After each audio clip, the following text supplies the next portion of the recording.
Cântico dos Cânticos, capítulo 1 e versículo 6, diz assim: não olheis por mim, por eu ser negra, né? O que na sua Bíblia está morena, porque o sol olhou para mim. Vou repetir de novo: não olhei para mim, por eu ser negra, né? Na sua Bíblia deve estar morena, porque o sol olhou para mim. Feche seus olhos somente até aí. Soberano Deus, esta é a tua palavra, meu Pai. Meu Deus, se o Senhor não descodificar essa palavra, nós não iremos alcançar êxito algum, porque é o teu Espírito Santo que desvenda o mistério. Fala conosco em nome do Pai, do Filho e do Espírito Santo de Deus. Amém. E graças a Deus. Amém. Pode bater palmas e glorificar o nome do Senhor Jesus. Aleluia. Louvado seja Deus. Irmãos, Cantares de Salomão, ela tem 49 palavras em negrida em original, que você só vai encontrar no livro de Cantares. Cantares, ela fala de uma sabedoria começando a fluir, né? Porque que foi bem no comecinho, quando Salomão foi chamado para liderar, para ser rei, né? Quando ele foi chamado para ser líder em Israel, para ser a autoridade maior, né?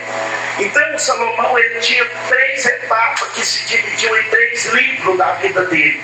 A primeira etapa dele foi Cantares de Salomão, né? Quando ele ainda era jovem, estava perdidamente apaixonado por Sulamita, né? A segunda etapa da vida dele foi quando ele estava mais maduro, que foi o Provérbios, né? Onde que ele englobou várias sabedorias, que tem pessoas que usam o livro de Provérbios até mesmo para aplicar casamento, até mesmo para fazer culto fúnebre, até mesmo para fazer bodas de ouro, casamentos, boda de prata, boda de diamante, e assim sucessivamente vai, né? Porque o Provérbios tem muitas mensagens que dá para aplicar em todo tipo, todo rito, né? E temos ali o último livro, a última etapa da vida dele, que é Eclesiastes, né? Ele encerra o livro falando: lembra do teu Criador no dia da tua mocidade, antes que te venha o dia mau, na qual ninguém tenha nele o contentamento. Que dia é esse? A velhice, né? A pessoa está querendo trabalhar, está querendo jejuar, mas ela não pode ficar sem comida, porque às vezes ela bebe remédio, porque às vezes ela não pode, né? Para fraqueza, ela tem que estar sempre alimentando. Ela quer evangelizar, mas as pernas não ajudam, né? Ela quer ler a Bíblia, mas as vistas já não ajudam também. Então essa foi a última etapa da vida de Salomão. Mas nessa primeira etapa da vida de Salomão, meus irmãos, ele trouxe essa preciosidade, que aqui está a escatologia, que é o estudo da última coisa. Aqui está a vida do Espírito Santo sobre a igreja. Aqui está a libertação do povo através do Espírito de Deus das suas mazelas. Porque quando Jesus morreu na cruz e concedeu para nós o Espírito Santo, ele veio para nos manter puros. Porque aonde o Espírito Santo mora não tem mentira. Aonde o Espírito Santo mora não tem calúnia. Aonde o Espírito Santo mora não tem impureza. Aonde o Espírito Santo mora não tem desânimo. Aonde o Espírito Santo mora não tem nada que venha de contraverso à vontade de Deus, né? Então tudo isso está englobado nas páginas em negrida deste livro. Salomão, meus irmãos, ele começou a reinar no ano 930 e ele reinou até 970. O reinado de Salomão durou 40 anos. Dentre os 40 anos ele tem a sua participação, porque Israel viveu 120 anos de Reino Unido, 40 anos do reino de Saul, 40 anos do reino de Davi e 40 anos no reino de Salomão. Salomão, quando ele pegou a rédea da situação, o que Salomão fez? A primeira coisa coisa que doeu, que condoeu no coração de Salomão foi a casa de Deus. Por isso, toda vez que você vê um homem de Deus, né, que tem a presença de Deus, que sente a essência do Espírito de Deus, chegando para liderar numa igreja, a primeira coisa que ele vai fazer é reforma. Isso você pode reparar. Todos os homens de Deus que chegam na igreja, pode estar limpinho, igual está aqui. Trocou o pastor já vai falar: vou tirar isso daqui, vou colocar um negócio mais sofisticado, esse relógio não está bom aqui, vou mudar para lá. Então Salomão, ele tinha essa postura diante de Deus, né? A primeira coisa que ele fez foi a casa de Deus. Ele pegou a casa de Deus durante 7 anos, trabalhou, fez a casa de Deus. Ele fez a casa de Deus, né? E depois que ele fez a casa de Deus, o que aconteceu?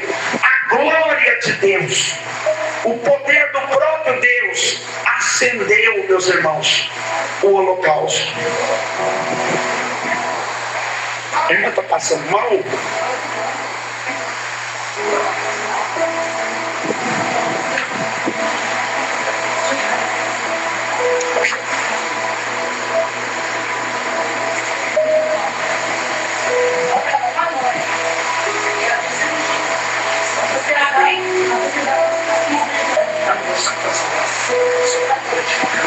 Soberano Deus, coloca as tuas mãos nela de agora, Jesus.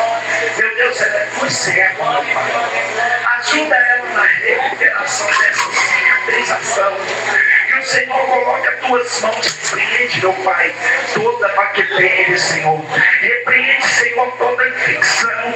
Repreende tudo que for contra a vontade do Senhor nessa vida. Enche ela com o teu poder e conceda, meu Pai, a perfeição do jeito que ela nasceu, Pai, para a glória do teu nome santo, em nome de Jesus Cristo. Aleluia.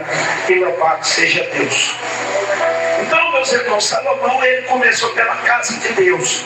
Na hora que ele fez a casa de Deus, que ele foi fazer o sacrifício, que ele colocou o holocausto lá, né? Todo homem de Deus, quando ele coloca ali, né, ele prontificou a igreja, ele preparou o culto, e ele vai prestar suas condolências de apresentação. A primeira coisa que acontece é o poder de Deus desce para confirmar aquele legado, para confirmar aquela administração, para confirmar que aquele é um homem que está na frente do trabalho, mas não é um homem qualquer, é um homem separado, que o próprio Deus separou para conduzir a sua obra. E Deus mostrou para o povo como. Ele fez o sacrifício, rachou-lhe o sacrifício, colocou em cima do holocausto. Na hora que ele colocou em cima do holocausto, que eles foram acender, o fogo de Deus desceu lá dentro do templo de Salomão e pegou fogo no holocausto. Meus irmãos, e junto subia fumaça para cima e descia fumaça de cima para baixo. Aquela fumaça era a Shekinah de Deus. A Shekinah de Deus ficou tão impactada naquele lugar que o sacerdote que estava ministrando os incensários, os levitas que estavam tangendo os instrumentos, os que estavam cantando, não aguentaram a presença de Deus e caíram todo mundo embriagado com o poder de Deus. Ali selou o legado de Salomão. Salomão agora vai começar a sua construção, que é a sua casa. Ele gastou 13 anos para fazer a casa dele, irmão Dilma. 13 anos ele trabalhou, esculpindo, ele pegou uma montanha, uma rocha, e ele começou a esculpir a casa dele na rocha, e ele colocou a casa dele lá em cima. Por que era aquilo? Porque aquilo ali era um rei sábio, que pediu sabedoria para Deus, e agora foi colocado por Deus. O que estava simbolizando aquela casa? Porque Jesus fala que de um homem que fez 2 tipos de construção. Ele fala de um homem que fez a sua construção na areia, e ele fala de um outro homem que fez a sua construção na rocha. Ele fala que aquele que fez na areia, a construção ficou bonita, ela ficou estrondosa, admirável, mas quando veio o tempo adverso, quando vem a chuva, quando vem a tempestade, quando vem a enxurrada, a casa do homem foi tombando e caiu. Desmoronou o castelo do homem e da Amácia. Desmoronou os dois castelos de uma vez. Porque ele estava fazendo castelo na terra, ele estava fazendo castelo na areia. E quem faz castelo na terra, mais cedo ou mais tarde, vai ser desprovido, porque a terra não tem benefício. O benefício está no céu. E quem é do céu vai entronizar aquilo que é santo. O que é santo? No caso, a rocha. O homem que fez na rocha, ele ficou tranquilo. Veio o tempo mal, veio a tempestade, veio a adversidade, veio todo tipo de problemática e não derrubou aquela casa, porque ela estava edificada na rocha, ele edificou sua casa. Salomão separou para si 12.000 homens. Por que ele tinha que ficar com 12.000 homens? Porque 12.000 homens, para ele, eram os homens que ele podia confiar, né? Porque às vezes tinha até mais no exército dele, mas ele confiou em 12.000 homens. 6.000 homens ele confiou para tirar a madeira de cetim, para tirar a madeira de acácia, para tirar a madeira de cedro, para fazer todo tipo de obra, barco, embarcação, para fazer todo tipo de obra feita de madeira, né? 3.000 homens. E os outros 3.000 homens ele mandou para o monte de Ofir para extrair ouro, para extrair pedra preciosa, para extrair diamante. 3.600 inspetores ele utilizou só para visionar esses 6.000 homens que trabalhavam. Ele confiava nos 6.000 homens, mas ele confiava mais nos 3.600 inspetores, porque eles ficavam o tempo todo visionando. Quando alguém parava e chegava, o que aconteceu? Continua. Vamos extrair o melhor para o palácio do nosso rei. E nisso, meus irmãos, o palácio foi sendo feito, o reino de Salomão foi totalmente tomado pela sabedoria de Deus. Nada lhe trazia danos, nada lhe trazia preocupação. Por quê? Porque ele tinha o controle nas suas mãos. A sabedoria que Deus deu para ele era acima da sabedoria humana, né? E aí, o que acontece? Aí começou as bênçãos ser fluente. A casa dele era visitada por mais de 3.000 pessoas todos os dias. Era colocado na mesa dele 30.000 copos de farinha. E era colocado 100 animais, 100 boi na mesa dele todo dia, para atender as pessoas que sentavam na mesa dele, né? Ali tinha carne de boi, ali tinha carne de animal selvagem, né? Porque era 100 animais de caça todos os dias também. Então, a casa de Salomão era uma casa espetacular. As cortinas eram de cetim, as barras da cortina eram de ouro. Os homens que ele escolheu para andar do lado dele andavam de linho. As banhas das mangas, das calças, das camisas eram banhadas de ouro. O cabelo deles era crescido, porque eles eram nazireu. Todos eles eram nazireu. A barba era crescida e o cabelo era crescido. E todos os 12.000 homens que andavam com ele eram nazireu. E o que ele falou? Ele falou: já sei o que eu vou fazer para ainda aperfeiçoar mais. Pegou o ouro, marrou os papelotes de ouro no cabelo dos homens, marrou nas barbas dos homens papelotes de ouro, né? E quando amanhecia, de manhãzinha, quando amanhecia, Salomão ia lá lavar o pé no ribeiro, que tinha logo embaixo, no vale, antes de entrar para a cidade. Descia 6.000 homens com Salomão. Salomão vestido de branquinho, com cabelo com ouro, né? Com papelote de ouro na barba. Os homens todos com papel de ouro no cabelo, na barba. O sol, aquele primeiro sol da manhã, batia naqueles papelotes, refletia na cara do Salomão, de sorte que parecia que ele era um homem glorioso. E o povo falava: isso não é homem, isso é um anjo. Que coisa espetacular, que exército de anjo descendo. Sabe o que Salomão estava ali tentando frisar? Que futuramente seria revelado depois de 600 anos para frente. Salomão estava falando: olha, um dia o Senhor há de vir com os seus santos anjos, e Ele vai vir com a sua caravana de anjos. Para quê? Para buscar aqueles que são seus. E Salomão então, ele descia e subia. Todo mundo admirava Salomão, todo mundo queria ter Salomão por perto. A sabedoria de Salomão era tremenda. Salomão escolheu para si 300 concubinas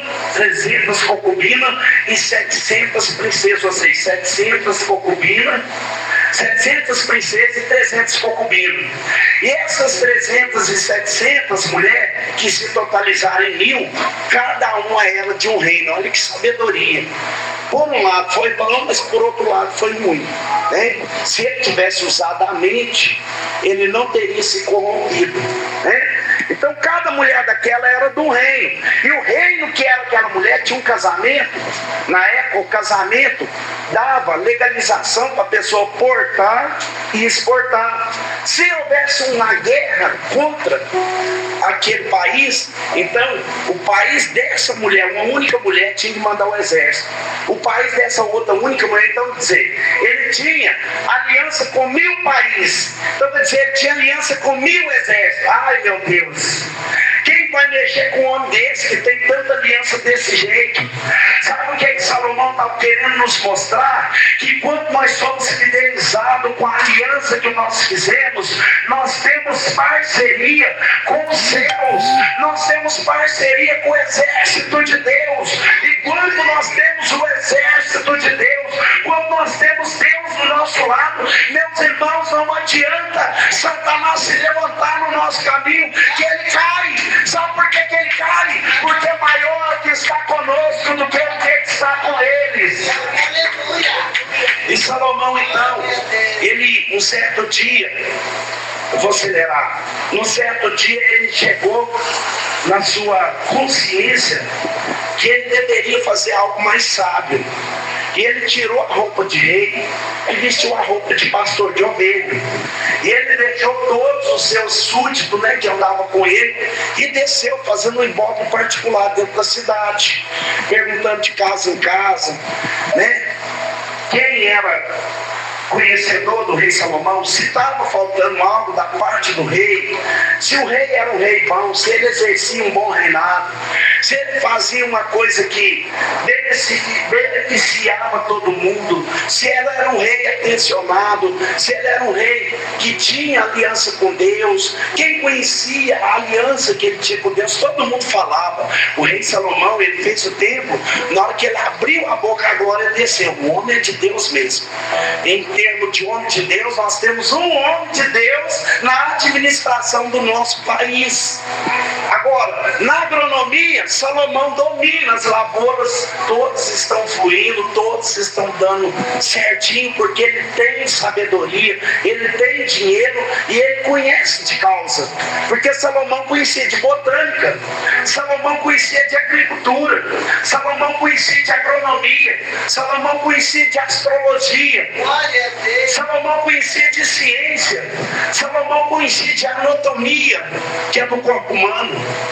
Salomão conhecia tudo, né? Então ele não tinha que falar. O Salomão era muito sábio, e ele perguntava para um e perguntava para outro, e todo mundo falava: nossa, o rei é muito bom, que o rei é isso, que o rei é aquilo. E ele foi o dia inteiro perguntava nas mercearias como é que está o rendimento, entra, sai, a importação, a exportação. Ah não, o rei tem aliança com 1000 reinos, nós temos acesso com 1000 reinos. Por quê? Porque o rei tinha aliança com 1000 reinos.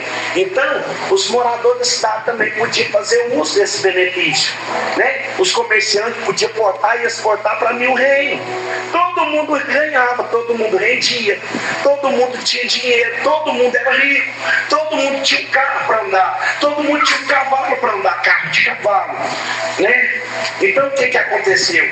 Foi chegando de tardinho, Salomão falou assim: Já andei por todos os cantos, eu vou voltar para o meu palácio, porque agora eu sei que o meu reinado está controlado. Aí alguém no exército falou assim: não, falta um lugar que o senhor ainda não foi. Que lugar que é esse? Esse lugar é o lagar. O que é isso, lagar? O lagar é onde tem a plantação de uva.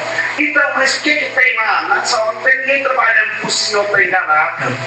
Lá é como se fosse uma cidade. Lá tem luminares para toda parte, tem 7 torres de vigia, tem pessoas trabalhando lá. Vamos para lá.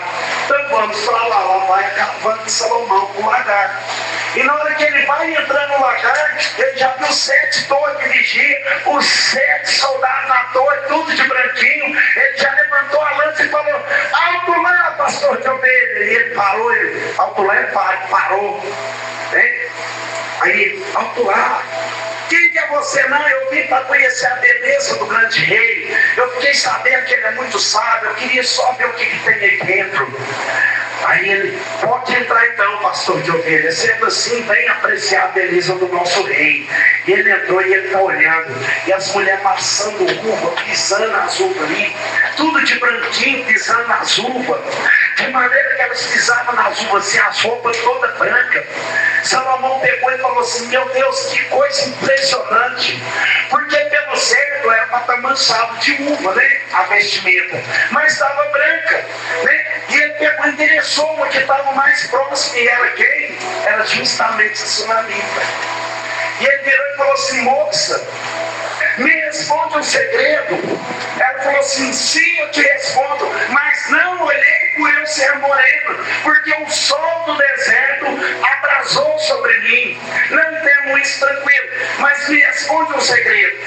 Como é que vocês saem de manhã e vêm massar uva, pisa uva de inteiro, e o uniforme de vocês estão intacto, não tem uma mancha no uniforme de vocês? Como é que vocês conseguem isso? Aí ela fala: sim, pastor de ovelha, eu vou te responder. O nosso rei é um homem muito compromissado. Ele tem os favores de Deus.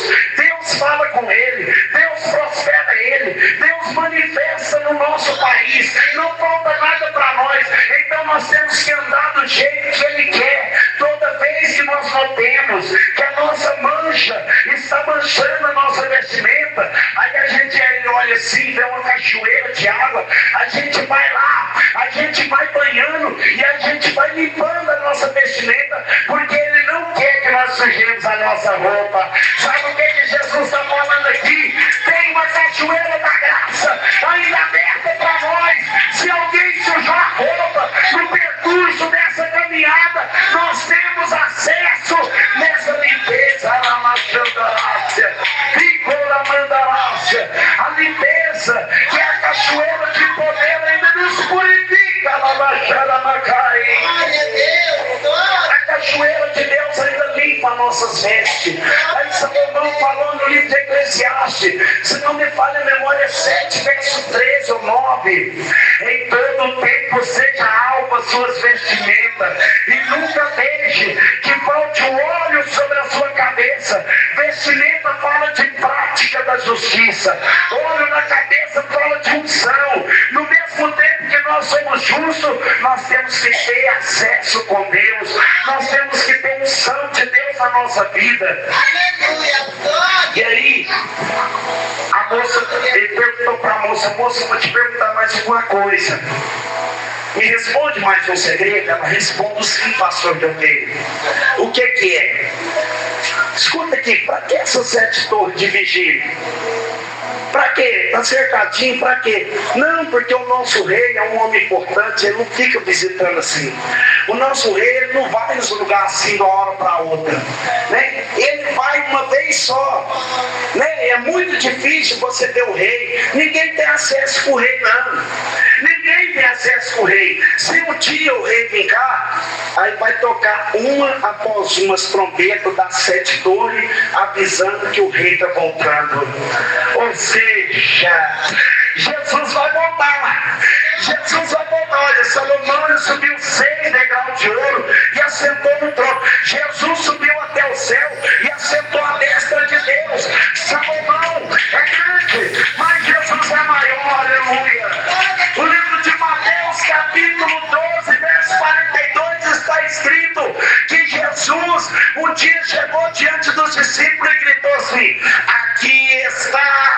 Quem é maior do que Salomão? Jesus é maior do que Salomão. E quando as trombetas tocar, Jesus Cristo vai voltar. Aleluia.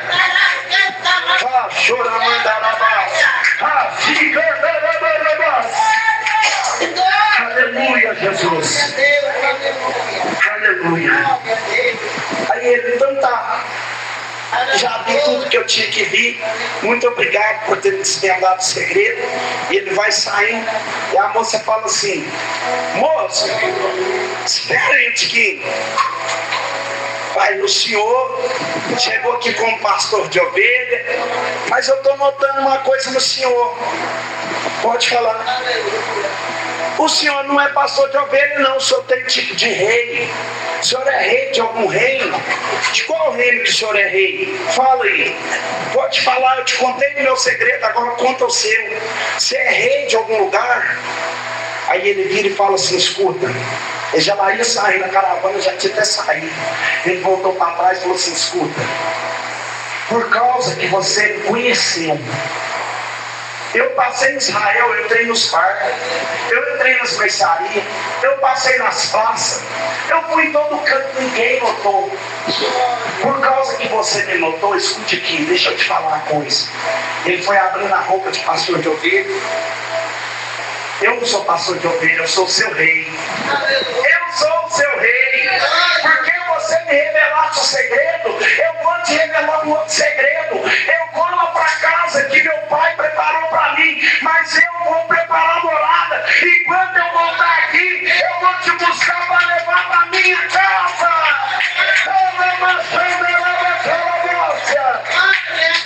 Irmão, Salomão tinha 1000 princesas, estou finalizando. Salomão tinha 1000 mulheres, mas nenhuma tinha acesso na recâmara do rei. Era tudo negócio político, era tudo negócio comercial.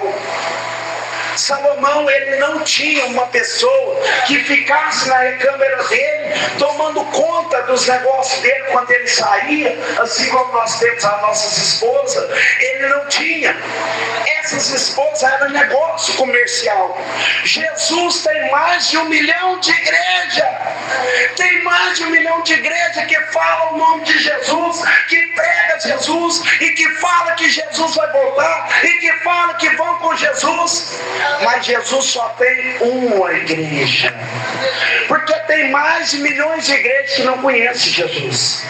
Tem pessoas que pregam Jesus, mas não sabem quem Ele é. Jesus passa na casa dele, ele não conhece. Jesus passa no comércio dele, ele não conhece. Jesus passa aonde ele está, ele não tem acesso. Por quê? Porque as vestes estão sujas, porque ele não tem percepção, porque o módulo de zelo dele foi para as cucuias. Mas aquele que é zeloso, aquele que tem a vontade de andar na presença do rei, aquele que sente a falta de sentir a presença do rei, ele tem vida com o rei, ele tem vida santa. Aleluia. E Salomão, então, agora ele vai, ele prepara o lugar, né? E na hora que ele vem voltando, Cantar de Salomão fala assim que, aí falou assim, aí ele vem voltando, ele fala assim: ouça lá, amada minha. Aí ela já ouve a voz dele lá de dentro e fala assim: ouça lá, amado meu, porque o meu amado é como o gamo, ele vem pulando sobre o monte, saltando pelos outeiros. O meu amado é meu. O tempo da chuva veio as frias, acabou com as flores, tudo se foi, mas chegou a primavera e o tempo de cantar chegou. E o tempo de cantar chegou, por quê? Porque está chegando a hora do cântico ser entoado numa só voz. Esse céu que nós vemos, ele vai acinzentar. Ele vai rachar de fora a fora. Nós vamos ver o Senhor com a sua miríades e miríades de anjos. E a Bíblia diz no livro de 1 Tessalonicenses, capítulo 4, versículo 16: o mesmo mesmo Senhor descerá do céu. O mesmo quem? O mesmo que andou entre nós, o mesmo que nos ensinou o Evangelho, o mesmo que implantou em nós a santificação, o mesmo que fez a promessa, o mesmo Senhor descerá do céu com alarido, com voz de arcanjo e com trombeta de Deus. Os mortos que morreram em Cristo ressuscitarão primeiro, depois nós que estivermos vivos seremos arrebatados e estaremos para sempre com o Senhor nos ares. Salomão voltou, buscou a sunamita, ele entrava com o sunamita, né? Ele casou, e quando ele entrava com o sunamita no palácio, as outras 1000 mulheres ficavam tudo olhando, magrela, perna cinzenta, criou, né? Porque ela trabalhava no sol. Ela tinha pele escura por causa do sol. Crioula, macaca, né? O recalque faz isso, a pessoa fazer isso. Macaca, crioula, pode jogar apelido, pode fazer o que quiser. Mas quem entrava na recâmara do rei, aquela que estava sendo apelidada de todo nome, né? Nós somos apelidados de todo nome. Nós somos fanáticos, né? Muitas das vezes nós somos heréticos, nós somos considerados como crente no pé para trás, aquela mulher do coque. Mas sabe quem que é que Jesus vai vir buscar? Sabe quem que Jesus vai vir buscar? O fanático que é falado por todos. A mulher do coque é o crente do pé para trás, é o crente que não tem nada para apresentar. Ele não tem dinheiro, ele não tem prata, ele não tem ouro, ele não tem diplomacia, às vezes ele não sabe nem falar, às vezes ele nem é pregador, às vezes ele nem faz parte da comissão de evangelização, mas ele tem uma coisa que o mundo não tem: ele tem o nome escrito no livro da vida, ele tem a veste limpa, ele tem conhecimento do rei, ele tem uma chamada e ele vai surpreender o mundo. Glória a Deus, glória a Deus. Nós temos que ser esse cristão que vai surpreender o mundo. Sabe por quê? Porque nós damos todas as nossas vidas para Ele. Todo dia tem culto, todo dia nós estamos aqui dentro, todo dia nós estamos aqui louvando, glorificando. Nós temos que ter, meus irmãos, a nossa identidade carimbada. Nós temos que ter o nosso passaporte carimbado. Nós não podemos ser volume na igreja, nós não podemos ser excesso na igreja, nós temos que ser original. Agora, as que estavam lá fora escutavam só o barulho lá do lado de dentro, porque teve casamento, teve aliança. Essa aliança agora não era aliança de negócio, não era uma aliança comercial, era uma aliança de amor, era uma aliança de compaixão, era uma aliança de graça. E agora os dois estavam lá, eles ficavam tudo aqui, ó, barulho. Sabe por quê? Porque quem tem aliança tem barulho. Sabe por quê? Porque você glorifica, porque você sabe quem te buscou, você sabe quem te salvou, você sabe quem anda com você. Por isso que você faz barulho. Quem tem barulho tem identidade, tem aliança, tem acesso e tem intimidade com Ele. Então, meus irmãos, qual que é a finalização desse discurso, dessa palavra? É que Jesus, Ele vai vir buscar a igreja. E nós conhecemos Ele por quê? Porque nós largamos tudo. Está escrito lá no livro de Mateus, capítulo 16, versículo 24. Aquele que quiser vir após mim, renuncie a si mesmo, toma a sua cruz e siga-me. Quem fez isso? Levanta a mão quem fez. Está vendo? Olha aí, Jesus. Olha aí a sua igreja, aleluia. Então, irmãos, não tem comentário.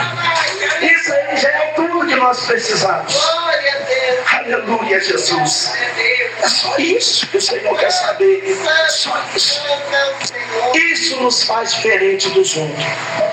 Aí por isso que alguém pergunta: mas a igreja do fulano, ciclano faz isso, faz aquilo, faz aquilo outro. Então nem aí, deixa eles fazerem. A nossa identidade nós vamos manter intacta. Quem quiser fazer, que faça. Quem quiser pecar, que peque. Quem quiser se se corromper, que se corrompa. Nós temos um nome para zelar. Não tem questionamento. O que é santo tem que ser guardado e pronto, acabou.